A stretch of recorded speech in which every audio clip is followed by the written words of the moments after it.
नमस्कार दोस्तों, मैं हूं शिवम दिवाकर। आप देख रहे हैं शिवम दिवाकर यूट्यूब चैनल। हमने वीडियो तो बहुत सारे बनाए हैं, लेकिन आज जो वीडियो बना रहे हैं इतनी जगह में आपने वीडियो पहले कभी नहीं देखा होगा।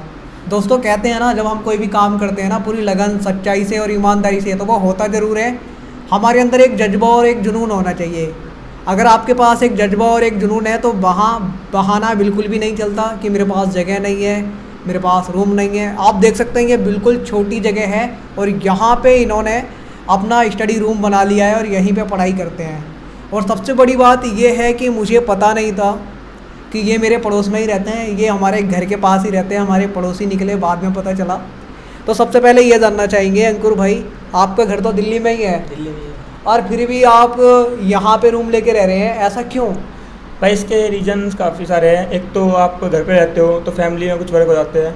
दूसरा रीज़न ये होता है कुछ दोस्त होते हैं। अब मैं बचपन से वहाँ पे रहा हूँ, स्कूलिंग वहीं पर हुई है, स्कूलिंग के दोस्त हैं मेरे स्कूल टाइम के, वो आते हैं, कुछ डिस्टर्बेंस होती है। यहाँ पर आपको सिर्फ केवल एक काम है, आपको यहाँ पढ़ना है, अपना रहना है और कुछ काम नहीं करना आपको। तो यहाँ ये रूम आपको कैसे मिला और इतना छोटा ये रूम बनाने का आइडिया कैसे आया? बेसिकली ये रूम तो मुझे किसी ओनर के थ्रू मिला, मतलब और ये यहाँ पे स्टडी रूम बनाने का आइडिया सिर्फ ये था कि यहाँ पे सिर्फ केवल स्टडी रूम हो। अगर फ्यूचर में किसी और रूममेट के साथ शिफ्ट करता हूँ तो इसमें कोई डिस्टर्बेंस ना हो। तो इतनी छोटी जगह में बैठ के आप पढ़ते हैं तो कुछ अलग सा फील नहीं होता कि यार हम कितनी छोटी जगह में बैठ के पढ़ रहे हैं? अगर देखा जाए तो हम लाइब्रेरी में भी इतनी जगह में पढ़ते हैं और लाइब्रेरी में आप मैप वगैरह भी नहीं लगा सकते हैं। तो ये तो एक बहाना हो गया कि आप इतनी छोटी जगह में नहीं पढ़ सकते हैं, इतने में पढ़ सकते हो आप। तो इसका मतलब आपने ये स्टडी रूम नहीं लाइब्रेरी बना दिया? लाइब्रेरी बनाया मैंने ताकि डिस्टर्बेंस ना हो। लाइब्रेरी में क्या होता है, आप मैप वगैरह नहीं बना सकते और आपको अगर फेस वगैरह होना, कुछ बहुत सारी प्रॉब्लम होती है। रूम में अपना आप बेस्ट कर सकते हो आप। तो दोस्तों यहाँ अगर आप देखेंगे पीछे भी इनकी बहुत सारी बुक्स रखी हुई हैं। यहाँ इन्होंने एक नोटिस बोर्ड लगाया हुआ है, यहाँ एक मैप है, एक पीछे है और एक इधर भी है। तो ये बताइए ये मैप आपने इतनी छोटी छोटी जगह में लगाई, इनसे मदद क्या लेते हैं? और आप यूपीएससी की जो तैयारी है वो कितने दिनों से कर रहे हैं? मैंने 2 महीने से कर रहा हूँ। मैंने संस्कृत IAS कोचिंग ज्वाइन किया था, लेकिन लॉकडाउन की वजह से वो बंद हो गया। उसके बाद और दूसरा क्वेश्चन आपका रहा मैप का क्या हेल्प होती है। तो मैप में आप देख सकते हो ओशन करंट के बारे में आप पढ़ सकते हो। ओशन करंट जैसे आप इंडियन ओशन करंट है, पैसिफिक ओशन करंट है और साथ में आप अटलांटिक ओशन है, तो उन्हें आप देख सकते हो। अब रट्टा मारने से आप नहीं कर सकते कि यहाँ पर ये ओशन है, एक ही उससे आप पूरी चीज़ों को कवर कर सकते हो। मैप का ये है। और जैसे आपका ये रहा पॉलिटिकल मैप, इसे भी डिवाइड करके आप अगर डेली नोटिस करते हो, यहीं बैठते हो आप, तो ये जल्दी याद हो जाता है। अब मैं आपसे ये जानना चाहूँगा, क्योंकि उधर जो आपका रूम है और वहाँ पे तो फ़ैन भी लगाए, पंखा भी लगाए, लेकिन जब यहाँ बैठ के आप स्टडी करते हैं तो यहाँ ऊपर कोई पंखा नहीं है, तो इतनी गर्मी में भी बैठ के पढ़ते हैं। क्योंकि बहुत सारे बच्चे कहते हैं नहीं यार हम तो वहीं बैठ के पढ़ेंगे, ना AC हो वहाँ पंखा हो, लेकिन आप इतनी गर्मी में बैठ के पढ़ते हो। AC की ज़रूरत नहीं है, लेकिन फ़ैन ही मैं यहाँ पर लगाऊंगा अभी कुछ टाइम बाद। और फ़ैन अभी दुकान ओपन नहीं थी, दिल्ली में लॉकडाउन था, अब ओपन हुई है तो अब लेकर आऊँगा मैं फ़ैन। ग्रेजुएशन आपकी कंप्लीट हो गई या फिर चल रही है? और 10वीं 12वीं कहाँ से की है? अभी मैं सेकेंड ईयर में हूँ। मैं परसुइंग ग्रेजुएशन दिल्ली यूनिवर्सिटी से कर रहा हूँ। हिस्ट्री ऑनर से मेरे पास सब्जेक्ट है। और 10th मैंने सरदार पटेल स्कूल से किया, करावल नगर दिल्ली से ही। और मेरी 12th है गवर्नमेंट स्कूल से हुई है, और मैंने गवर्नमेंट स्कूल से भजनपुरा के साइड से किया मैंने। अब ये बताइए भजनपुरा में कौन सा स्कूल था? भजनपुरा में तुकमीरपुर स्कूल है, लेकिन उसका जो नाम था वो स्पेशली नाम होते हैं यहाँ पे दिल्ली में, जैसे गड्ढे वाला स्कूल, बिल्डिंग वाला स्कूल, तो उसका नाम गड्ढे वाला स्कूल था। बाकी और भी स्कूल आप देखोगे टेंट वाला स्कूल, इस तरीके का नाम फेमस है दिल्ली में, कोई एड्रेस के थ्रू फेमस नहीं है, तो वो गड्ढे वाला स्कूल था। और क्या आप दोपहर के टाइम जाते थे? क्योंकि दिल्ली में ऐसा होता है ना 2 टाइम स्कूल चलता है गवर्नमेंट। हाँ 2 टाइम चलता है, 1 बजे आता था मैं, बट फिर मैं अभी जल्दी आता था, मैं छुट्टी 6 बजे होती है। क्योंकि दोस्तों दिल्ली में ऐसा होता है सुबह के टाइम लड़कियां जाती हैं एक ही स्कूल में, जब लड़कियों की छुट्टी होती है उसके बाद लड़के जाते हैं उसी स्कूल में और उसी रूम में बैठ के पढ़ते हैं। अब ये बताइए हालांकि ऐसा नहीं है कि लड़के और लड़कियां अलग अलग शिफ्ट में हैं। आप KV की तरफ चले जाइए, प्रतिभा विद्यालय है, उसमें आप एक ही शिफ्ट में होते हैं, लेकिन गवर्नमेंट स्कूल है उसमें अलग अलग होते हैं। हाँ, कुछ विद्यालय ऐसे हैं जिनमें एक साथ भी पढ़ते हैं, लेकिन कुछ गवर्नमेंट स्कूल ऐसे हैं जिनमें अलग अलग भी पढ़ते हैं। अब ये बताइए ऑप्शनल सब्जेक्ट कौन सा है आपका? ऑप्शनल सब्जेक्ट अभी तो मैंने डिसाइड कंफर्म नहीं है, लेकिन जो मेरा अभी तक इंटरेस्ट रहा है वो पॉलिटिकल साइंस में रहा है, IR में, और वही लेना चाहता हूँ अभी। एज कितनी है अभी आपकी? मेरी 20 ईयर एज है। संस्कृति IAS को आपने जब ज्वाइन किया उसकी जो फीस है वो आपने कितनी दी थी? मैंने GS के लिए यहाँ पे चूज़ किया है, और सी सेट वगैरह मैं यूट्यूब वगैरह से करूँगा। एसए के लिए और मैं ज्वाइन करूँगा, अगर वहाँ पर एसए का तब ज्वाइन करूँगा जैसे इकोनॉमिक्स बेसिस पर जो एसए है, सोशल बेसिस पर जो एसए है, जो वहाँ पर फैकल्टी है वो अलग अलग सेगमेंट अपना एसए का अगर लेती है तो ही मैं ज्वाइन करूँगा एसए के लिए। ये जो मुखर्जी नगर है, क्योंकि आप दिल्ली, आपका दूसरा क्वेश्चन था फीस की, तो फीस मैंने 75,000 की है। ये जो मुखर्जी नगर है ये यूपीएससी और एसएससी का हब माना जाता है, और आप तो यहीं रहते हो, मैं भी यहीं रहता हूँ, तो ये हब क्यों कहा जाता है? आपसे मैं पूछ रहा हूँ, हब क्यों माना जाता है ये यूपीएससी का? काफ़ी सारे स्टूडेंट यहीं पर आकर प्रिपरेशन करते हैं। हालांकि ओल्ड राजेंद्र नगर भी हब हो चुका है, और कुछ टाइम से यहाँ पर चलता आ रहा है कि हिंदी माध्यम रिजल्ट नहीं आ रहा, तो दुनिया ही एक तरह से अलग हो चुकी है, और काफ़ी सारे स्टूडेंट आते हैं, मेहनत करते हैं, इसी तरह से अब माना जाता है यहाँ पर। ये बुक्स कौन कौन सी फॉलो करते हैं भी आप? बुक्स तो अभी मैंने सारे सब्जेक्ट तो नहीं पढ़े, बट हिस्ट्री के लिए मैंने विपिन चंद्र की फॉलो की, मॉडर्न इंडियन हिस्ट्री के लिए, एंशेंट और मेडिवल आर्ट एंड कल्चर। अगर आप देखो, आप सिलेबस देखो, सिलेबस की फर्स्ट यूनिट है वो उसमें दिया गया भारतीय कला, प्राचीन काल से आधुनिक काल के जो कला के रूप है वो बताया गया है। मतलब उसमें मीन्स में संस्कृति वाला प्रश्न पूछा गया है, तो मैंने उस संस्कृति के लिए ही बुक्स मैंने रेफर की है। NIOS की बुक्स है वो, हालांकि रखी हुई है, मैं दिखा देता हूँ आपको। ये वाली बुक है, और इसमें आप अपने सिलेबस के अकॉर्डिंग चीज़ें देख सकते हो। ये हिंदी में है, इंग्लिश में है? ये दोनों में अवेलेबल है। अच्छा, ये NIOS की है? हाँ, कुछ स्टूडेंट हैं नितिन सिंघानिया बुक भी रेफर करते हैं, बट मैंने अभी नहीं की, अभी मैंने ये बुक्स ही रेफर की है, वो इन फ्यूचर। लेकिन कुछ लोग ये भी कहते हैं अगर आप यूपीएससी कर रहे हैं तो आपको शुरुआत में एनसीईआरटी पढ़ना ज़रूरी है, तो क्या आपने वो भी पढ़ी है? एनसीईआरटी में ऐसा पढ़ता हूँ, क्योंकि आपने दिल्ली से ही पढ़ाई की है, तो एनसीईआरटी तो आपने शुरुआत से ही पढ़ी है। शुरुआत से तो पढ़ी है, लेकिन अभी देखो दोनों का पढ़ने का पैटर्न अलग हो जाता है। अगर आप यूपीएससी में पढ़ते हो, आप स्कूलिंग में पढ़ते हो, स्कूलिंग में आप पढ़ते हो उसका नज़रिया अलग होता है, यूपीएससी में अलग होता है।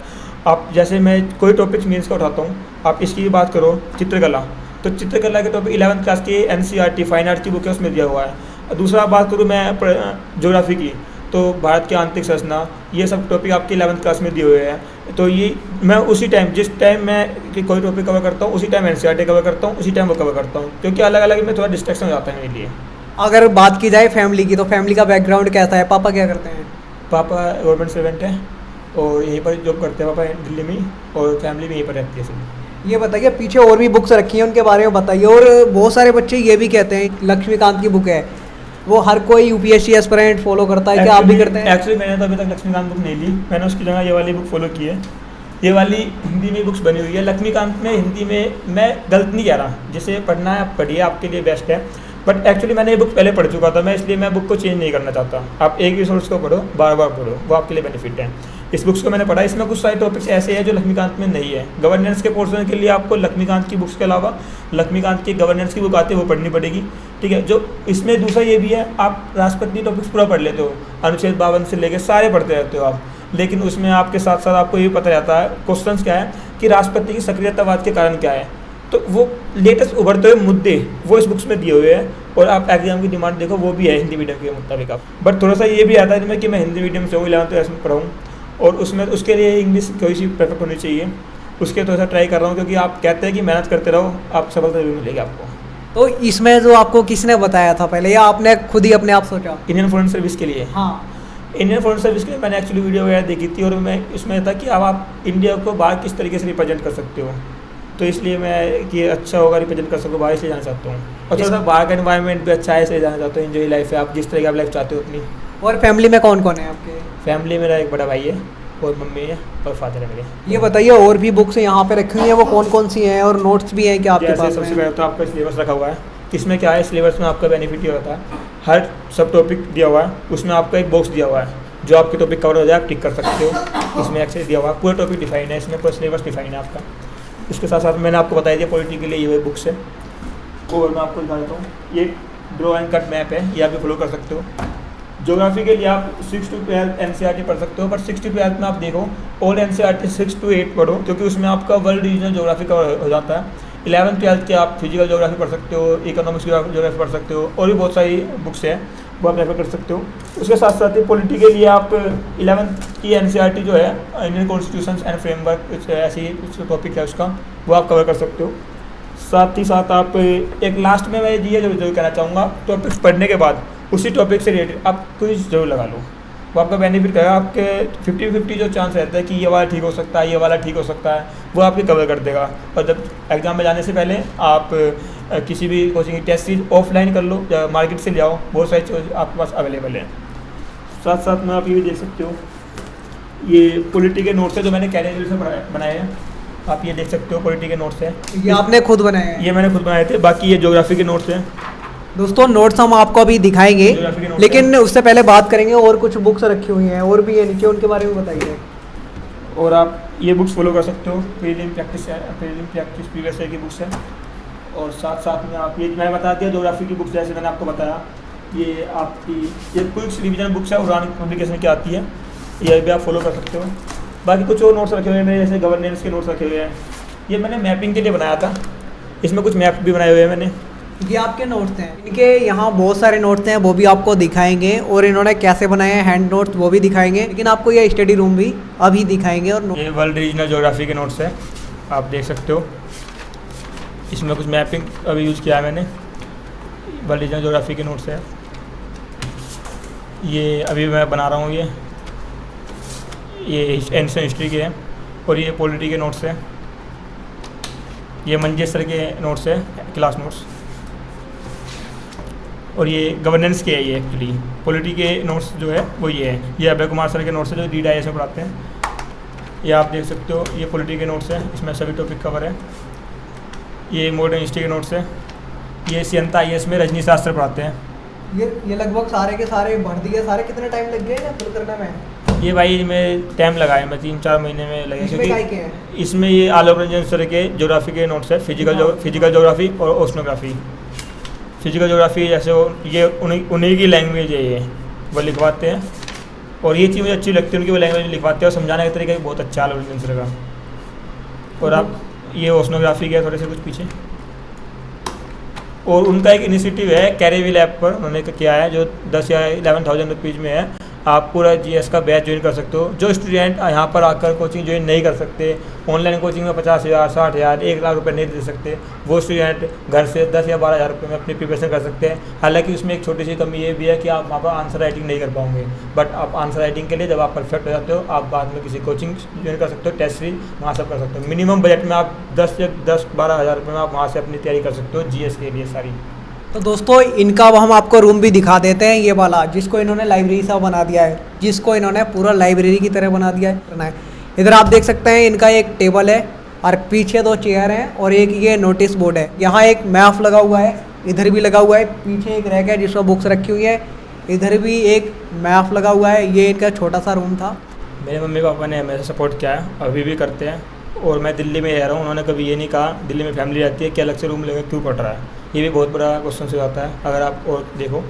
और मैं जितना वो मेरे सपोर्ट करता हूँ उतना मैं भी उनके लिए कुछ करना चाहता हूँ और हमेशा हेल्प करूँगा अपनी भी उनकी भी। यहाँ गोपालपुर में ऐसा कहा जाता है रूम थोड़ा सस्ते मिल जाते हैं।